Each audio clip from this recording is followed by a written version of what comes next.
The chair recognizes the honourable member for Fox Hill. Thank you, Mr. Speaker. The decks and the jewels. I told him I got married this morning before I came here.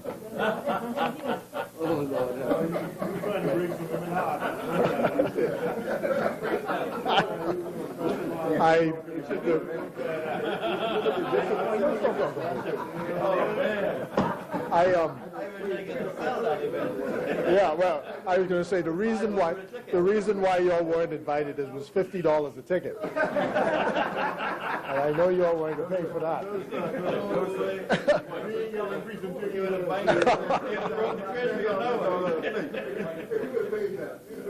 Really, $50? So I need to hike the price now when the real thing happens.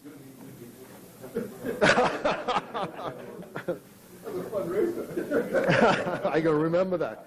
Mr. Speaker, I really apologize a bit for my the raspiness, but I've got some response to some environmental thing that's got, and I refuse to take medication for it because it makes me feel dreadful, so forgive me for the wheezing in between. No, it isn't contagious. No. I can't resist this fact, but today is the 3rd of June, and those of us who come from that generation would remember that was the day that Billy Joe McAllister jumped off the Tallahatchie Bridge. You remember it? Yeah. There's a song, Bobby Gentry. Yeah. I wouldn't know, you see. So it was the 3rd of June, another dirty, dusty day. I was out something. The day that Billy Joe McAllister jumped off the Tallahatchie Bridge. Yeah.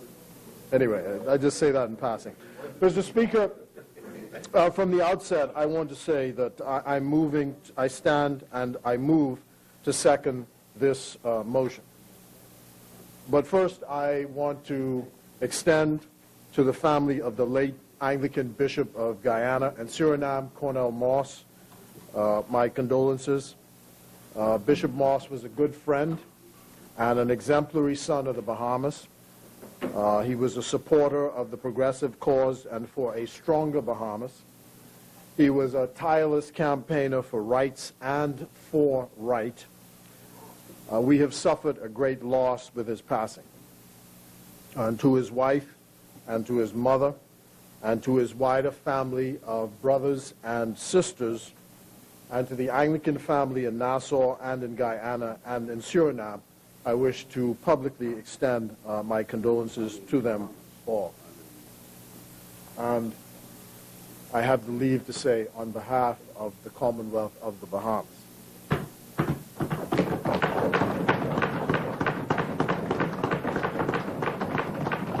I'm advised that there are a number of services, one of which, the funeral service, will be on Friday at 11 a.m. at the Ascension Church, the Church of the Ascension in Freeport.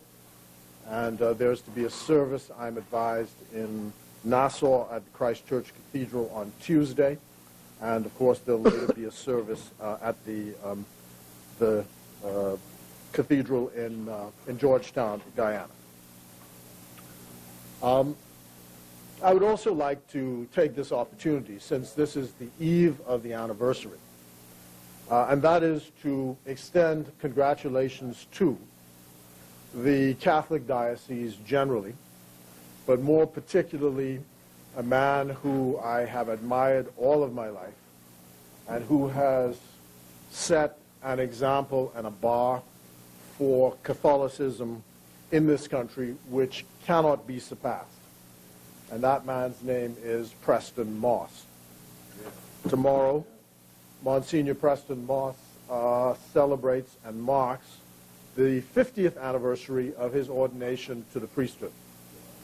And there will be a Mass celebrated by the Archbishop at 7:30 p.m. at St. Anselm's Church in Fox Hill. And so I think it's only fitting to once again pay tribute to this exemplary leader of the Church, who's in fact been the face of the Catholic Church for a generation. And if you will remember, he is the last man standing. Many people were called. He answered the call and remained steadfast to the end. Monsignor Moss has also a familial connection because he started out his life as an Anglican. He was, my father, Fred Sr., was his godfather as a member of St. Agnes Church. He converted to Catholicism and has excelled to the highest heights of the church, now with the honorific Monsignor. I think it is fitting for the House and for this country to say congratulations to him at this time.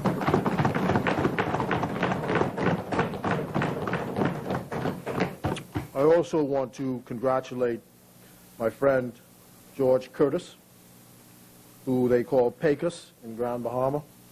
There's a Western, I'm told it comes from a Western movie. There's some mountains in the background called the Pecos Mountains in the States, and he must have seen this movie. So that's his nickname, or either Pecos. But he's the chair of the Grand Bahama Council, and I want to congratulate himself and Betty Sweeting, who's the treasurer of the Grand Bahama Council, respectively.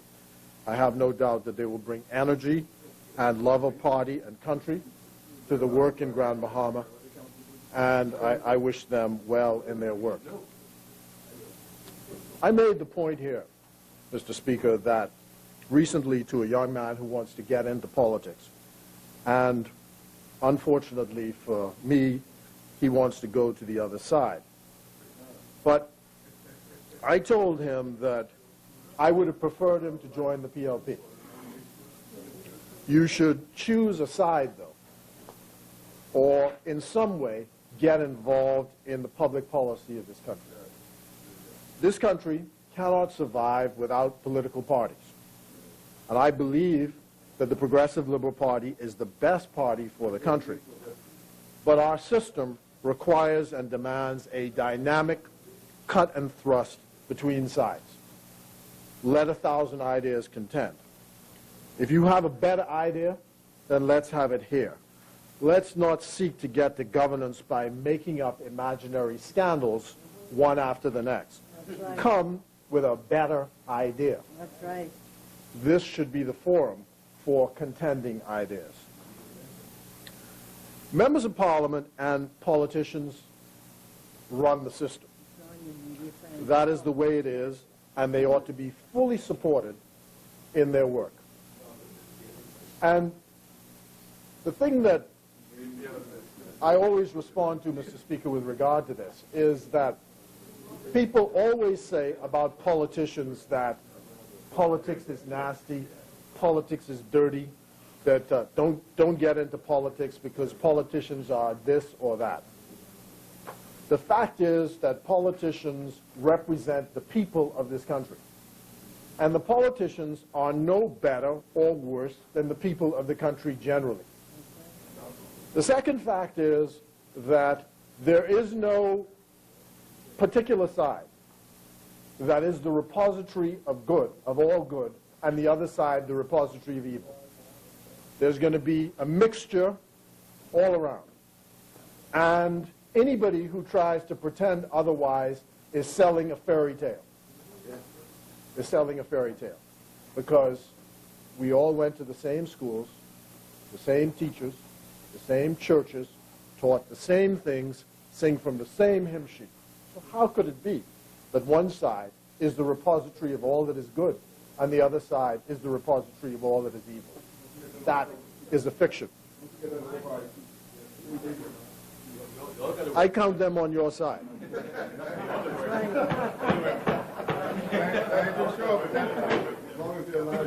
It is in this connection, though.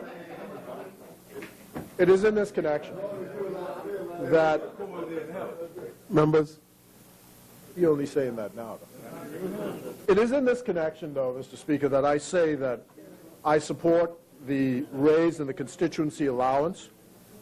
It is a modest raise to help incumbents meet the expenses of offices which they have to maintain by law.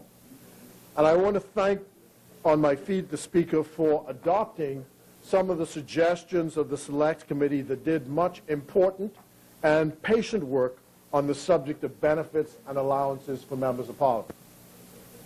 There was a bipartisan report supported by both sides, and its work needs to be adopted in full. Too many of us remember the stories of our predecessors in office, some of them, reduced to penury by wanting to serve in the capacity as MPs and ministers of the government. While public service cannot be expected to compensate you for the opportunity cost of not working in the private sector, public service should not mean that the expenses of office have to be carried by individual MPs. This is not a matter for debate or public discussion. It is simply a cold, hard fact. And this includes getting out of this building, Mr. Speaker, which we now inhabit as a parliament. It is an embarrassment for a modern state. Yes. I represent the people, the good people of Fox Hill.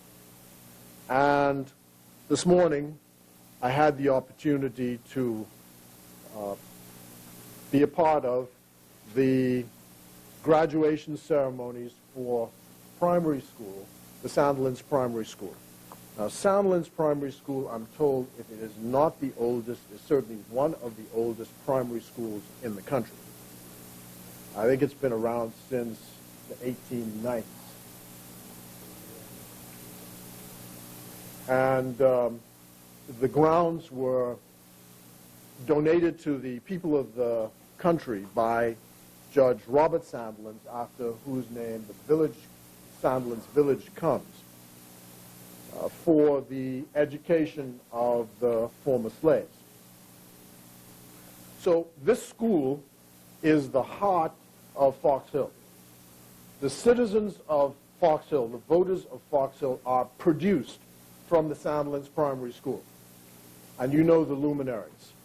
Julian Francis, who became a central bank governor. George Mackey, who became a minister of the government. Frank Edgecombe, who became its principal and also went on to be the Member of Parliament. And Reverend J. Carl Ramming, who is one of the leading pastors of the area. So when looking at those young faces today, I was looking at the future of Fox Hill. And I tried to encourage them, Mr. Speaker, to extract from the national anthem of our country the line written by Timothy Gibson and used now in a promotional exercise on television. But I want them to absorb it. And that line is, pledge to excel. Pledge to excel. And I hope they remember that. I told them this seat in Parliament is being warmed for one of them. It's going to be passed on to them. And all that we do in here, everything that we do in here, is warming the seats for that next generation. And we do our best. We do our honest and level best.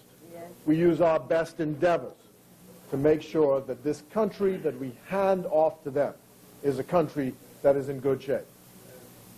And I resisted saying this, but I'll say it anyway, because you can't, in my position, I asked him yesterday how old he is. I'm permitted now to tell this story, Minister of State. All right.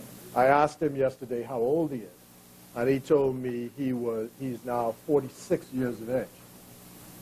And I remember 1988, the first time I met him as a student in the College of the Bahamas, and he was then 17. And here he is, now Minister of State, the man who is responsible for superintending the financial affairs of the country on a day-to-day basis. And no one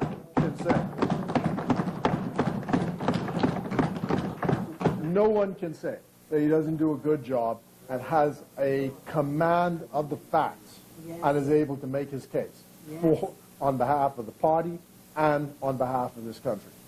So we thank him for the work done. And to the substantive minister of Finance. So over the past year, the government has put significant resources into the Fox Hill constituency. These include the gazebo constructed at a cost of $50,000 at the Eastwood Park. It also includes land clearing works near $100,000. It also includes some $90,000 committed to the monument for the people who were killed by a senseless act of violence on the 27th of December, 2013. It includes monies which were contributed to the Fox Hill Festival. This year's festival will be bigger and better. We invite all people to come to Fox Hill for the festival, which will begin on the 31st of July and last until the 11th of August. Emancipation Day is the 3rd of August, and we hope the Governor General is once again able to join us on that day to mark the anniversary of the emancipation of the slaves in the Bahamas.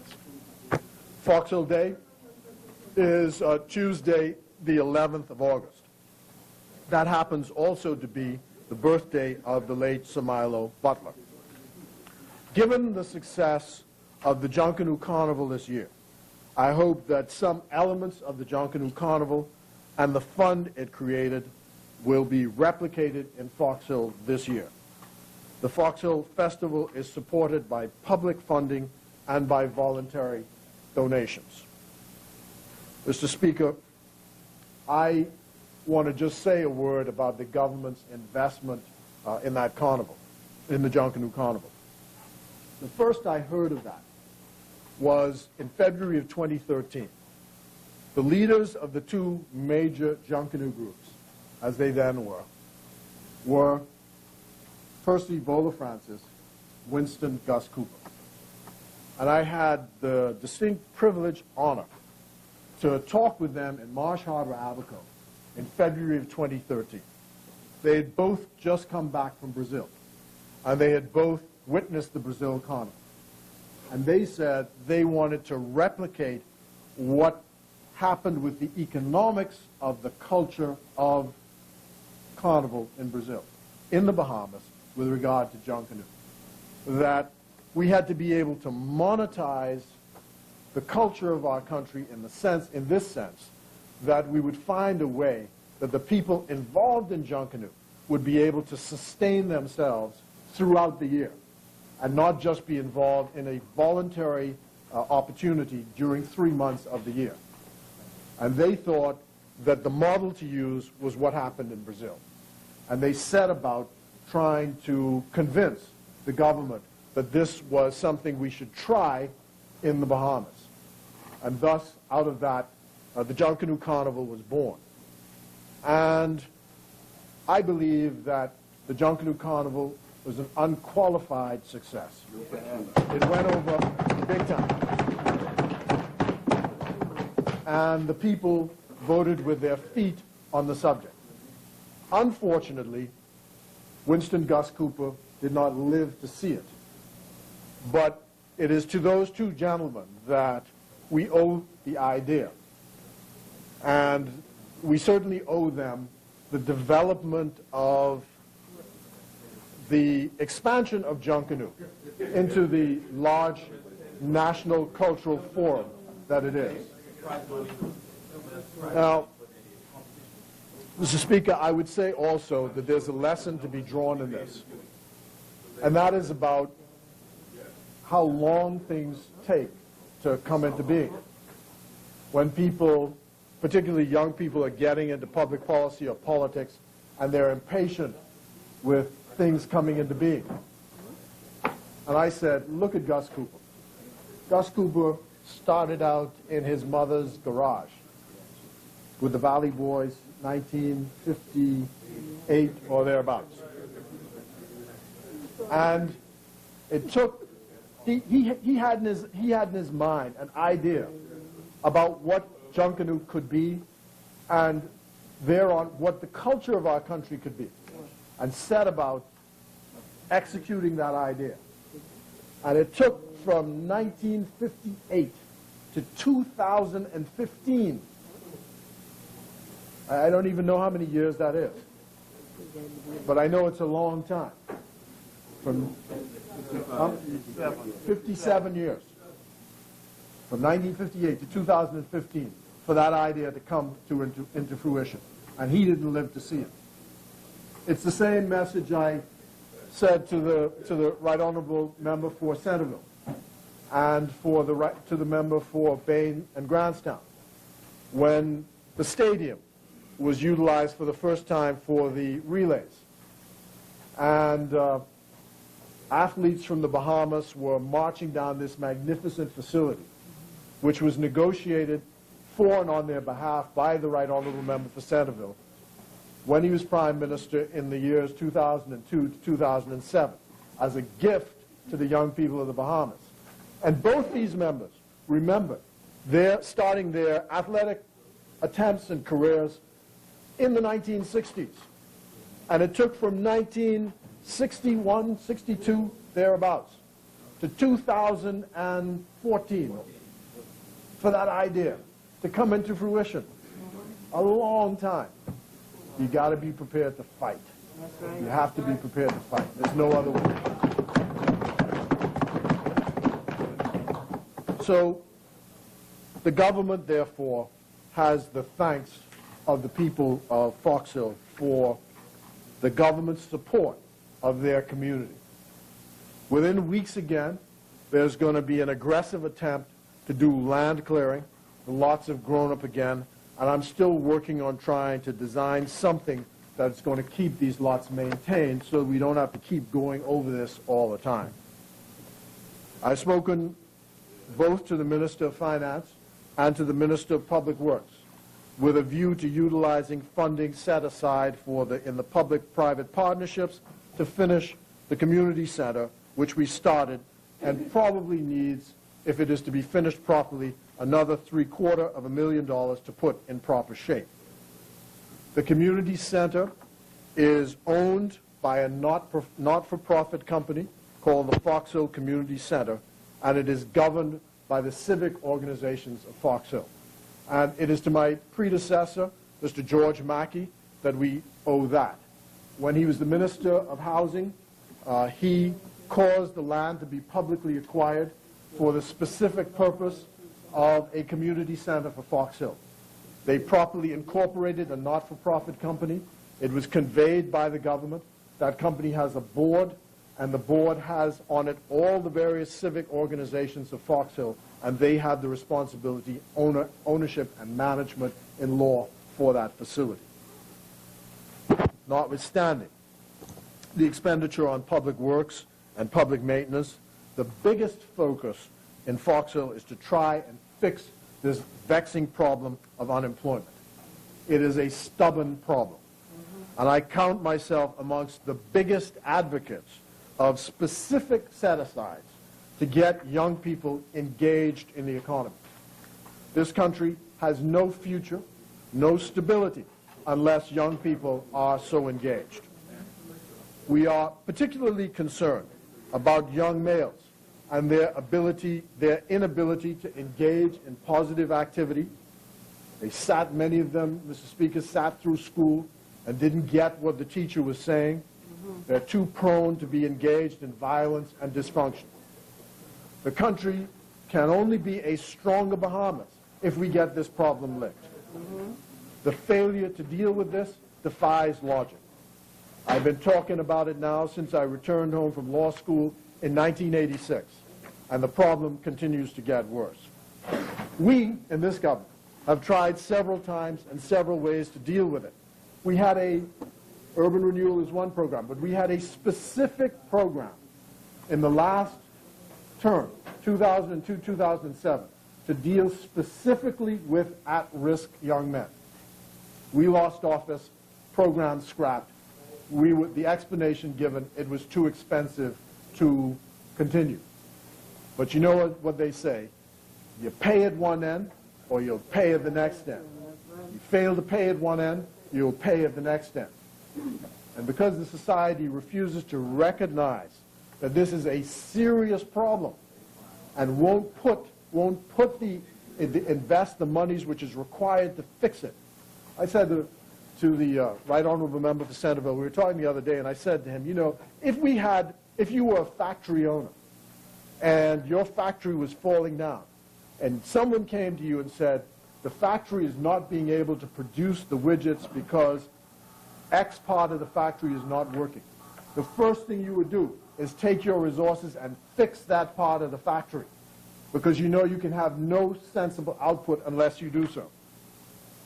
That's the issue we face now. We ignore it at our peril. And we see that the society has to embrace this. I know people think it's too touchy-feely, and people think that boys can fend for themselves, but we see the devastation this lack of attention to this issue is causing in the society. Our Prime Minister said it many times. We ignore it at our peril. And I commend the efforts of the Minister for Education in trying through the education system to fix this problem, along with our colleague, the Minister of Youth. And I want to lay on the table, Mr. Speaker, at the end of this statement, an article on the subject of male underachievement in the current issue of The Economist. And those of you who haven't read it would do well to read it. And I just want to quote one line from that article. It says, politicians need to recognize that boys' underachievement is a serious problem and set about fixing it. Set about fixing it.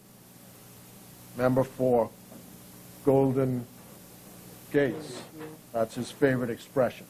Set about fixing it. I now turn to the Ministry of Foreign Affairs, which is at head 13 in the budget. The Foreign Affairs budget this year is $26,184,994.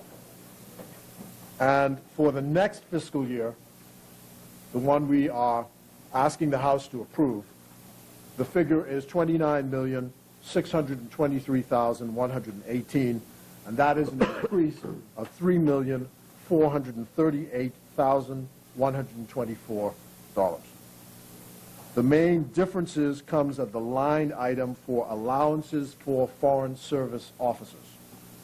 The allowances at line item 27100, 409,700. That allowance line is $3,569,395. Mr. Speaker, during the course of the year, those obligations arose as a result of the new foreign service orders, and I indicated in my last statement when delivered in this House in March of this year that they were paid at the start of the year. The change is therefore reflected in the ongoing recurrent expenses. That's the largest increase, and it is really necessary because foreign service officers, their allowances had not changed in over a decade and had fallen far short of what was necessary to allow them to live at a level in these offices overseas consistent with a standard which we would find acceptable. They were able to negotiate with the Ministry of Finance, and these figures were accommodated and anticipated in the global figures for the Ministry of Finance last year and are now showing up in our budget figures. Throughout the year, we've continued to have issues with the timely payment of these allowances and expenses for our offices overseas, and I'm hoping that with the hiring of a Director General during the year, that there will be an improvement in the human resources side of the administration of the Foreign Ministry. Another item to take note of is the CARICOM Implementation Agency, the line item, which is at 998000, which is the CARICOM Implementation Agency for Crime and Security. This is an amount of $998,000. Now, this line is a part of our obligation. Monies paid for on behalf of the Ministry of National Security for its participation in the regional security operations of the CARICOM region. You may have noted from the press that we have now signed on to the Advanced passenger information system, which is called APIS, and that this should now allow greater access to information in advance for passengers coming to the Bahamas before they arrive here. And yesterday, Mr. Speaker, the U.S. State Department made the following announcement. Assistant Secretary of State for Western Hemisphere Affairs, Roberta S. Jacobson, Secretary and the Assistant Secretary for International Narcotics and Law Enforcement Affairs, William R. Brownfield, and Acting Assistant Administrator for Latin America and the Caribbean, Beth Hogan, of the U.S. Agency for International Development, USAID, will travel to Nassau, the Bahamas, for June the 3rd to the 5th to participate in the United States Caribbean high-level citizen security dialogue. According to their announcement, this strengthens the United States citizen security partnership with the Caribbean, defines current and emerging threats to citizens and their communities, and results in collaborative responses to address them. The meeting occurs as the Caribbean Basin Security Initiative marks its 5th anniversary. While the working sessions of the meeting are closed to the press, Assistant Secretary Jacobson is her opening and closing remarks will be open to the press, as indeed will be the opening remarks, welcoming them and outlining the concerns of the Bahamas and the region by the Right Honourable Member for Centerville tomorrow morning at 8:30.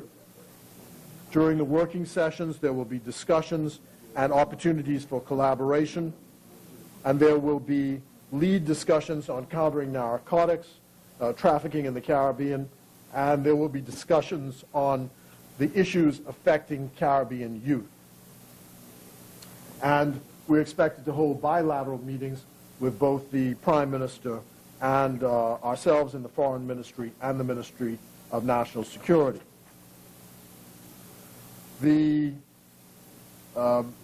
Assistant Secretary Brownfield will also be inspecting some of the vessels that were provided by funding from the U.S., and there are going to be general discussions, of course, on illicit trafficking, increase in public safety and security, and addressing the underlying causes of crime and insecurity throughout the Caribbean. This is an important conference, and the Prime Minister will be making the opening address on behalf of the community, and the meeting is to take place at Atlantis at Paradise Island.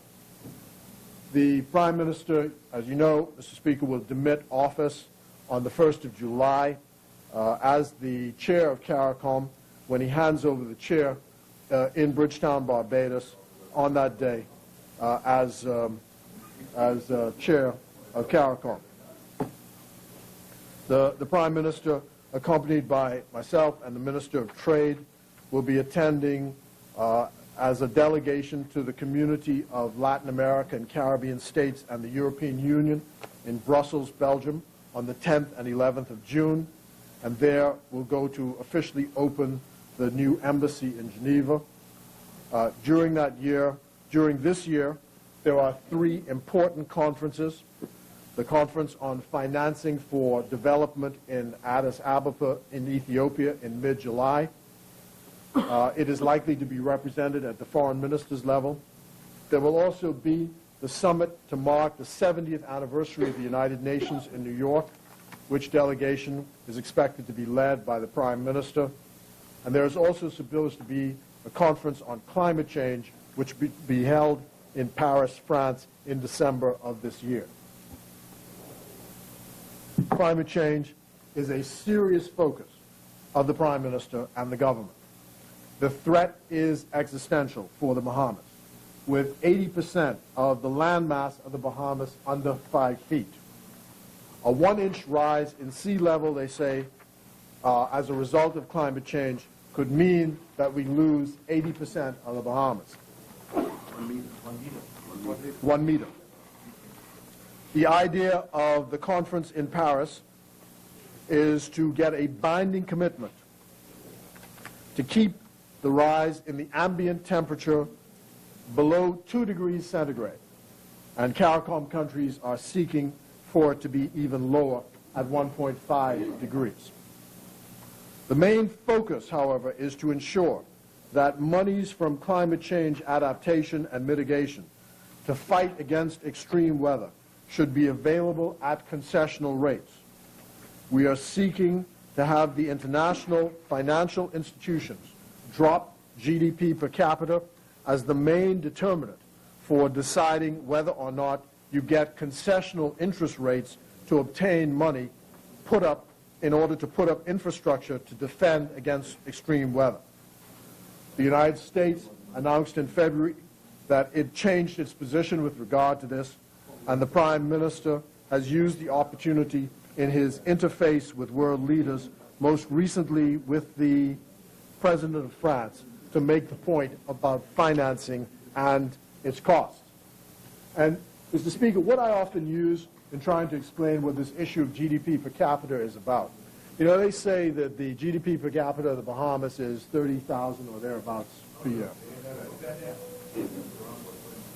Well, if it's 22,000 a year, whatever it is, 22,000 a year. Now, this is an example, because you reach GDP per capita by putting everybody's income together and dividing it amongst the people who are in the country. It's what you call the Robinson Crusoe problem. And Robinson Crusoe problem can be simplified like this. Robinson Crusoe and Friday live on an island. Robinson Crusoe is worth $1 billion and Friday is worth $1. What is the GDP per capita of that island? GDP per capita of the island is 500 million and 50 cents. Except you know that Friday doesn't have anything. And that's the issue. Well, he's got $1, yes. Some developments to note. The Passport Office continues to face challenges, and unfortunately the expected delivery time on average now for passports is 12 weeks, and not the 8 weeks which was previously announced. I'm in the process of seeking additional emergency resources to see whether or not this issue can be solved. You will note that people will have to rid themselves of their handwritten passports by the end of the year. This, together with the summer rush, has caused a spike in the number of applications. I was at the Passport Office early this week, and I was advised that whereas the average last year that they interviewed was 150 persons per day, they are now seeing more than 300 people per day.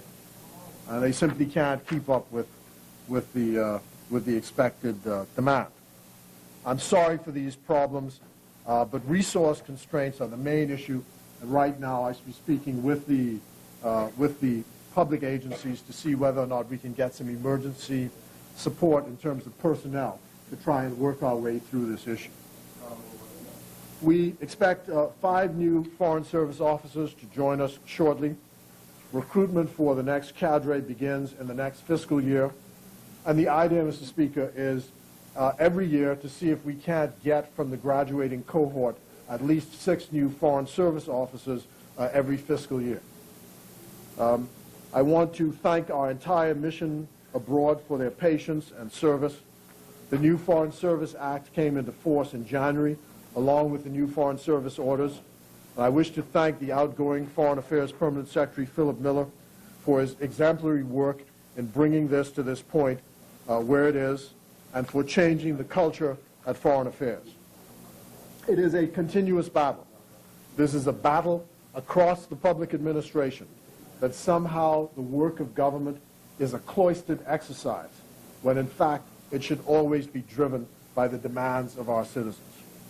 In this connection, I'll be seeking resources from the Minister of Finance and the Public Service for an officer to start a public affairs unit for interface with the public, for better interface with the public. And secondly, we've asked DPS Donna Lowe to start working with the College of the Bahamas on the development of a diplomatic training institute for the training of Foreign Service officers. I wish to wish Mr. Miller well in his future work, and I welcome the new Permanent Secretary, Sheila Carey, who has just returned from China, where she has served for 7 years. We have a lot of work to do and not a moment to lose. And I want to say this publicly. Make no mistake about it. From a personal point of view, I'm a man in a hurry, and I expect the ministry to follow suit without equivocation or dispute.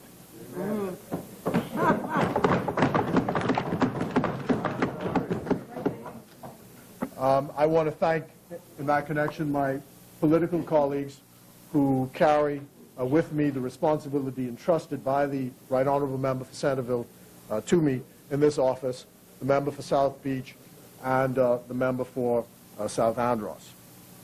I thank them for their work and their support.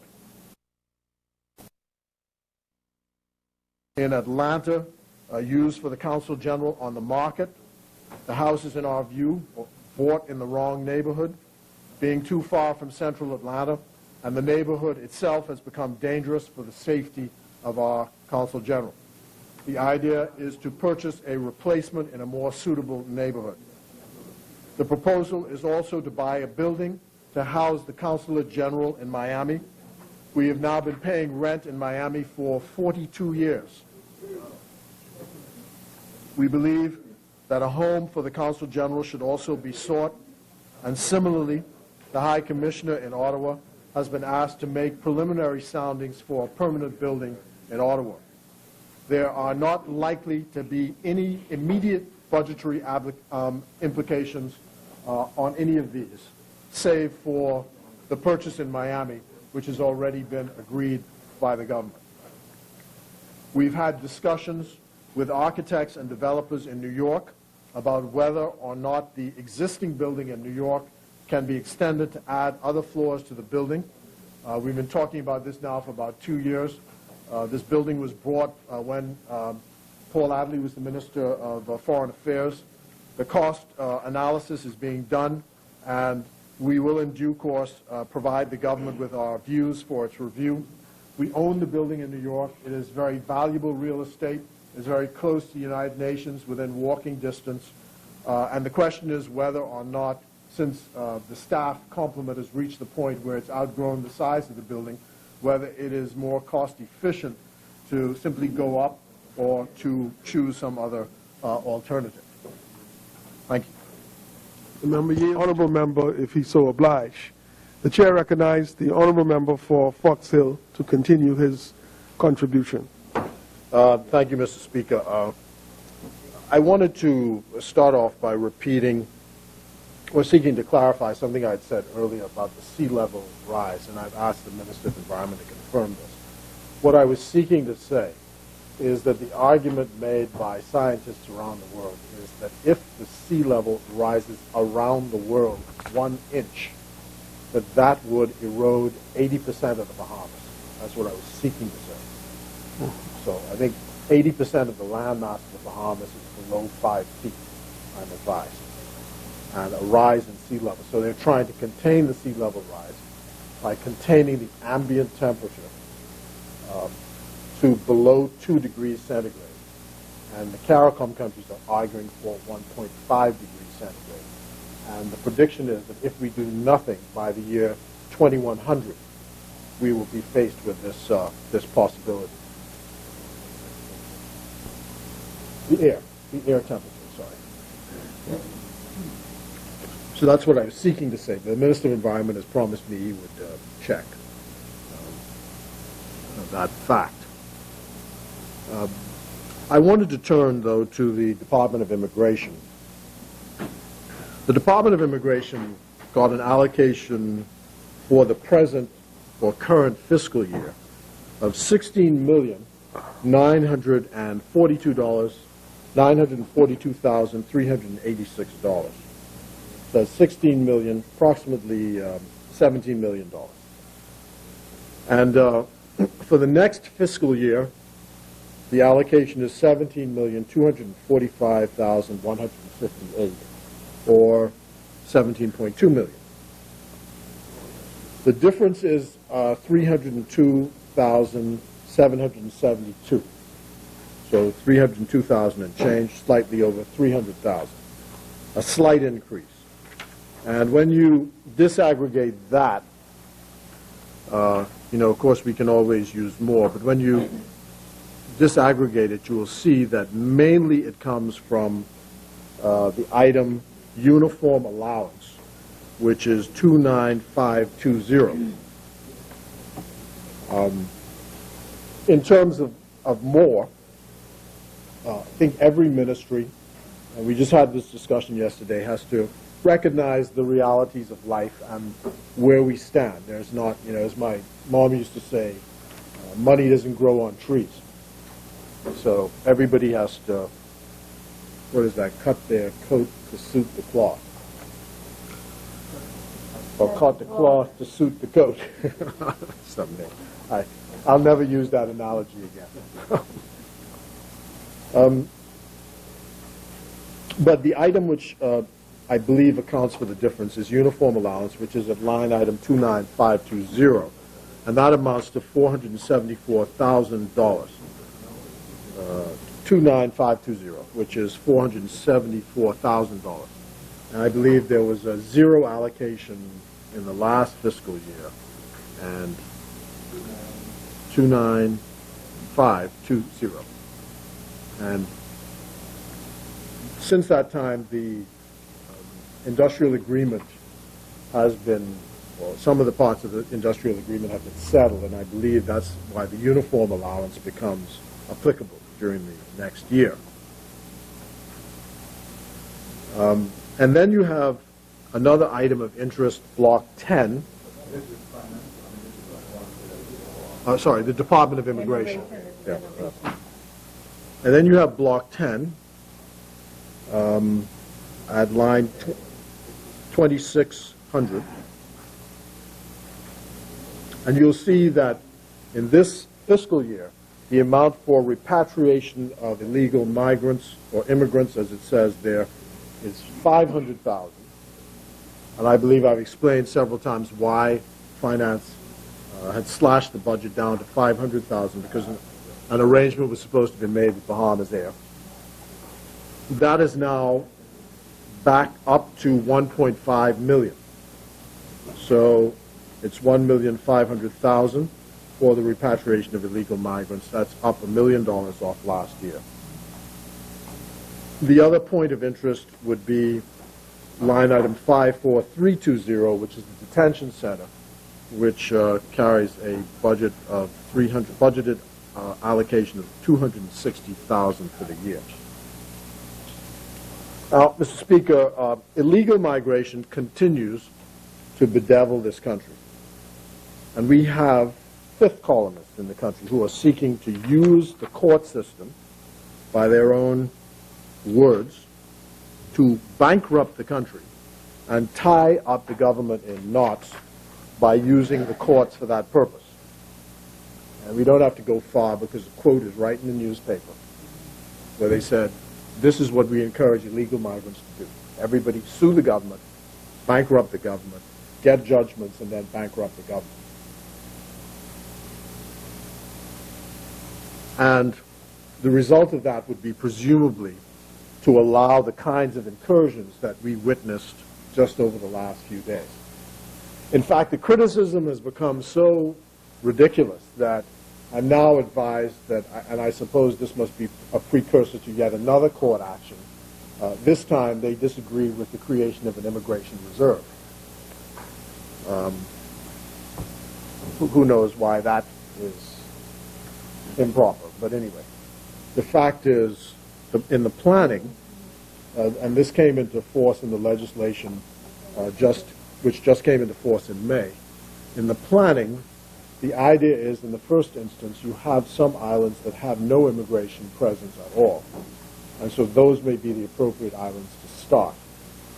And I mean no immigration presence in the sense that there's no immigration officer, because the duties of immigration officers can, in fact, be conducted by customs officers by law. And they often do it in places like Cat Key and in Long Island and at various points. But I think Cat Island is one place where there's clearly a need for a presence of the immigration reserve if we're not able to station someone there as immigration officers. So that the idea is that in the short term, meaning within a year or so, that the entire island should be covered with either reserves or regular immigration officers.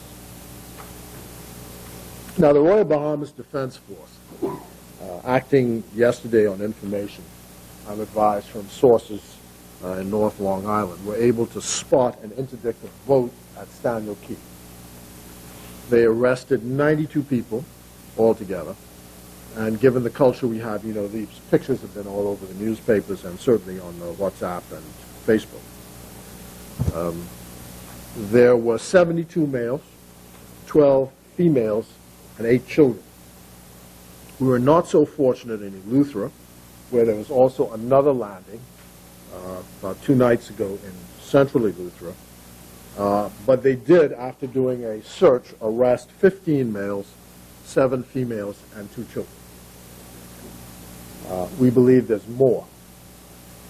And so a search is continuing to see if we can find the individuals. The children and women are in a safe house in Nassau, and they are to be flown out back to their home country on Saturday.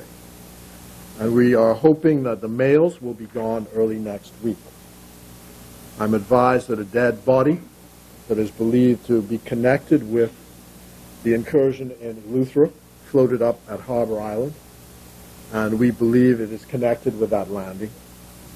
And we think we may have identified the captain of the vessel, and it is our intention to recommend the highest charges, murder if necessary, if the evidence bears it out.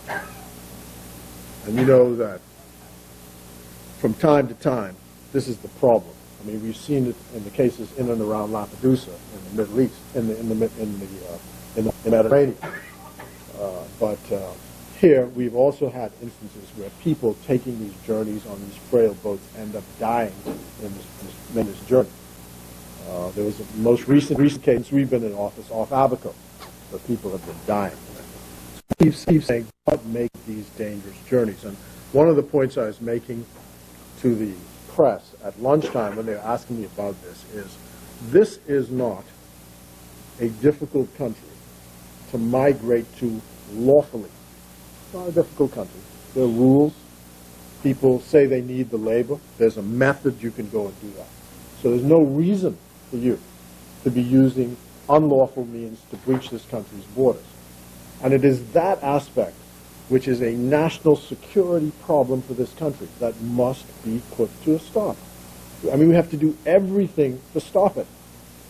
Not only people losing their lives, but they're actually undermining the security of this country by these actions.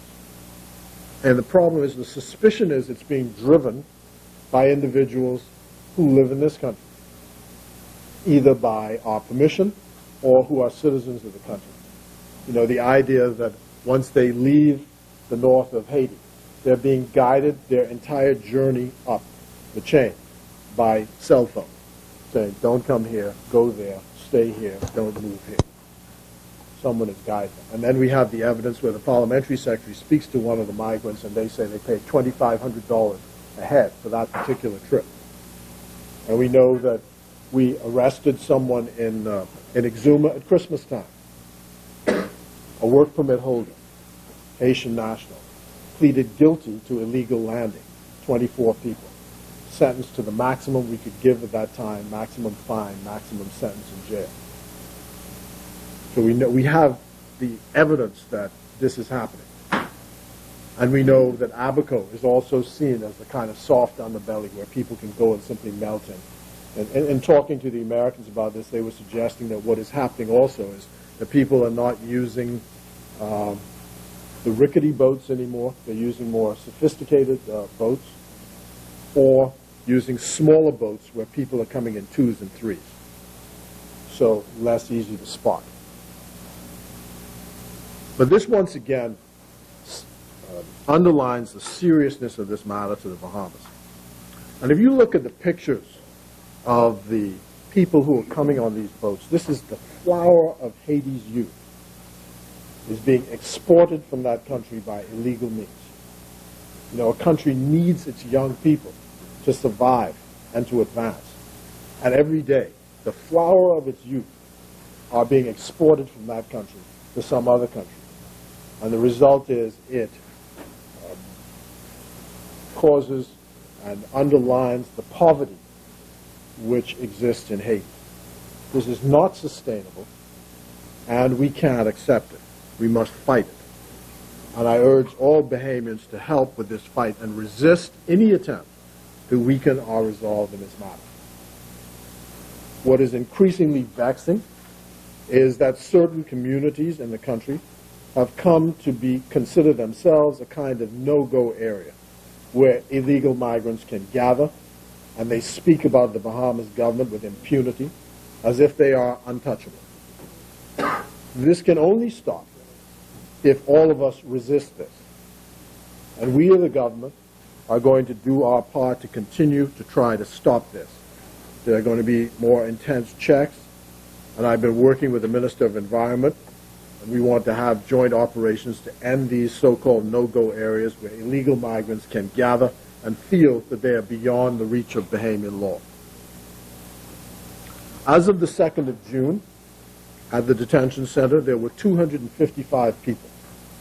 So that was as of yesterday, 255 people. Most of those Haitian nationals. Now, with the additions of this into the facility as of today, I said there are 92 plus the 24 or so that came from Eleuthera. The facility, as you see, will again be close to capacity.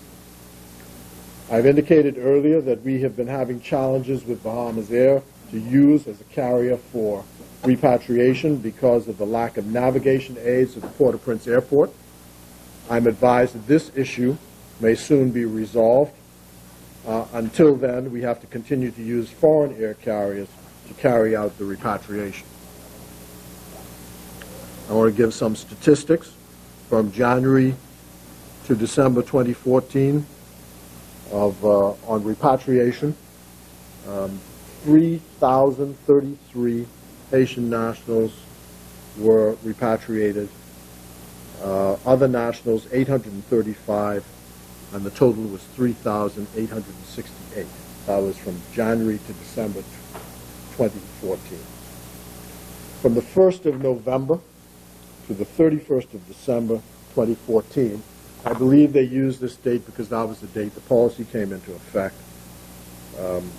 357 Haitian nationals, other nationals 172, for a total of 529. And from January to April 2015, 1,274 nationals, Haitian nationals, were repatriated, other nationals 254, for a total of 1,528. And as I said, note the figures from November, December represents persons repatriated upon the implementation of the new policies. Expenditure on repatriations for the fiscal period July 2014 up to April 2015 was $1,456,587.23.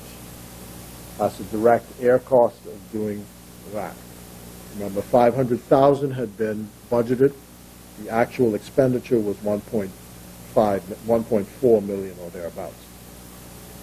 Very expensive business. Now, you'll recall the policy is twofold. No first-time applicants are to be allowed to apply here for work permits unless they have legal status here. They must apply in their home country and be certified as having been seen in that country. In addition, everyone must have the passport of their nationality and evidence that they have a right to live and work in the Bahamas. Suddenly, this has become the subject of judicial review. That if you're a non-national of the country, you're supposed to have a passport of that country. Anyway, I suppose it remains to be settled, but as far as I know, every country requires it. The amendments to the Immigration Act came into force last month. And of course, there now belongers permits for those people who were born here to non-national parents, and they are now available for issuance. I wish to report also that over the next 18 months to a year, a year to 18 months, there will be an expenditure of about $18 million on new border management equipment. This will replace what we presently use, 1/8. Yep. No, I'm going to explain that. This will, it is in stages. Ultimately, all the equipment and changes are supposed to cause that. But this will replace what we presently use for immigration applications and for passports. The monies, I am advised, are in the global provisioning of the Ministry of Finance, and the effort is actually being led by the Ministry of Finance. I hope that once these changes take place, that this will relieve some of the pressure which people feel about the length of time it takes to process applications for passports and for immigration applications. A constant complaint. And the answer, of course, where there is this kind of shortage, is to call the minister and say, can I jump the line? And so to cut down on this kind of thing, it should be actually quite an orderly process. If you have enough equipment and supplies and people, it should just flow naturally. And one of the things we want to initiate or start is the question of a fee for rush passports. And for people people are chronic passport losers. And they go to Miami, you tell them, do not leave your briefcase in the back trunk of the car or in the glove compartment. And Bahamians are targets for that in Miami. And so people are losing their passports and they have to be replaced on an emergency basis. I want to say that two immigration officers, at least the senior officers, because the junior promotions are still being considered, that we've now received some of the decisions from the Public Service Commission on promotions. I know that that's a vexing problem. There are some outstanding issues, and I've asked the director to revisit these matters with the commission. So we should be in a position to answer those questions shortly or to let people know what the results are.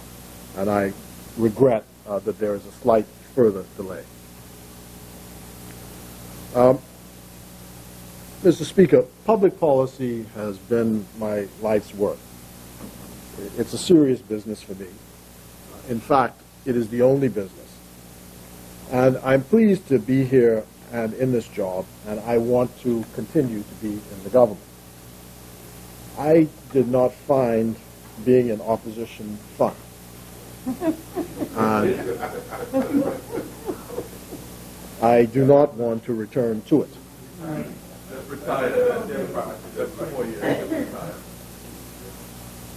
The idea then is, I have another idea, Mr. Speaker. That's right. I have another idea. Yeah. And that is to win again. That's right.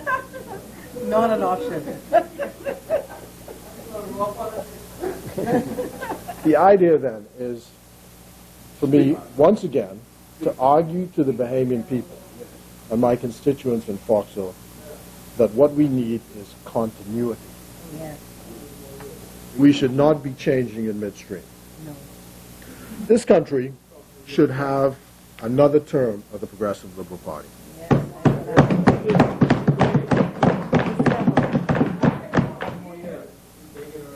The plain and simple fact is that we have better ideas and we execute those ideas.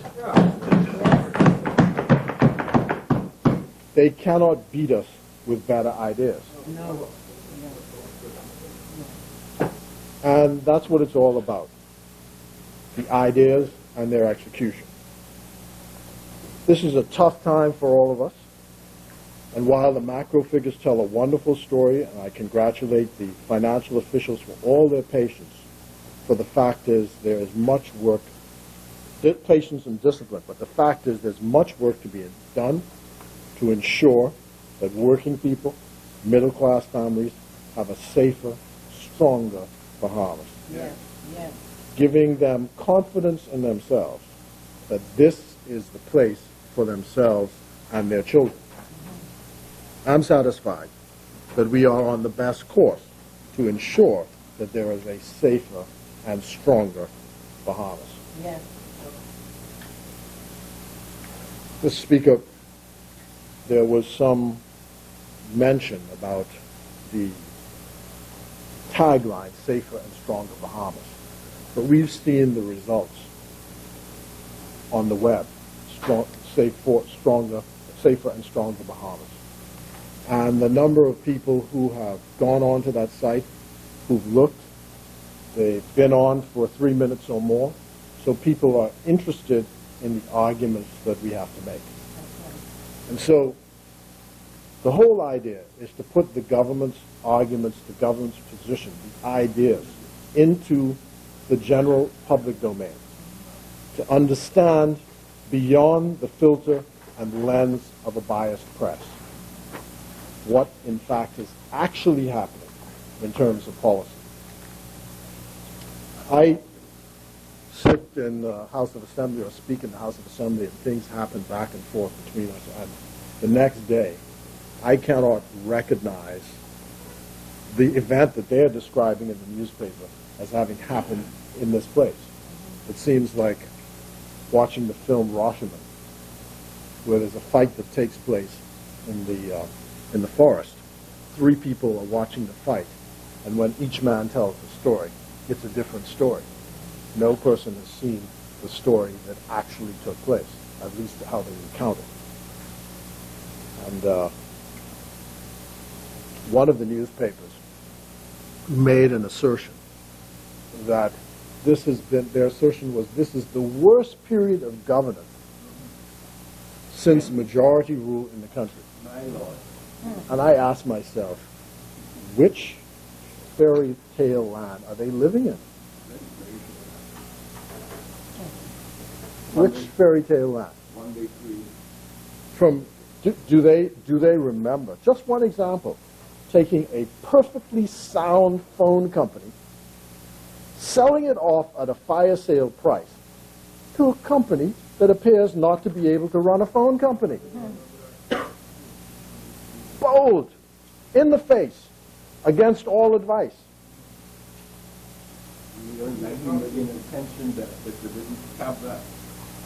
I mean, and I could go on, replete with examples of it.